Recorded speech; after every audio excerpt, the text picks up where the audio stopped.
જય ગિરનારી, ઓમ નમો નારાયણ। થોડા દિવસોમાં ગિરનારની આ પવિત્ર ભૂમિમાં ભવનાથ દાદાના સાનિધ્યમાં અને નવનાથ 84 સિદ્ધોની આ પવિત્ર ભૂમિમાં મહાશિવરાત્રિ મહાપર્વ યોજવાની તડામાર તૈયારીઓ શરૂ થઈ રહી છે। 11 ફેબ્રુઆરીથી 15 ફેબ્રુઆરી સુધી મહાશિવરાત્રિ મેળો યોજાશે। આના મેળા માટે અનેક સારાય ભારત વર્ષમાંથી સાધુ સંતો આવી રહ્યા છે। ધૂણાની તૈયારી થઈ ચૂકી છે। અન્ય ક્ષેત્રો પણ પોતપોતાની તૈયારીમાં લાગી ગયા છે।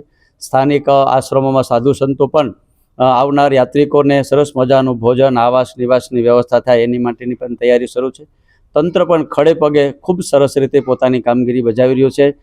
દરરોજ સારા અધિકારીઓ આખા મેળા ગ્રાઉન્ડને નિરીક્ષણ કરી જ્યાં જ્યાં પણ ક્ષતિઓ હોય એ ક્ષતિઓ દૂર કરી અને સારામાં સરસ રીતે આ મેળો યોજાય એની ઝીણવટભરી તપાસ કરી રહ્યા છે। પછી લાઇટિંગ હોય, સ્વચ્છતા હોય, લેટ્રિન બાથરૂમ હોય, સરસ મજાનું સુશોભન આપ ગિરનાર દરવાજેથી લઈ અને ભવનાથ સુધી સરસ મજાના ભારતીય ધર્મને આધારિત સરસ મજાનો સાંસ્કૃતિક ઓપ આપેલો છે। સાંસ્કૃતિક કાર્યક્રમની પણ તૈયારી છે।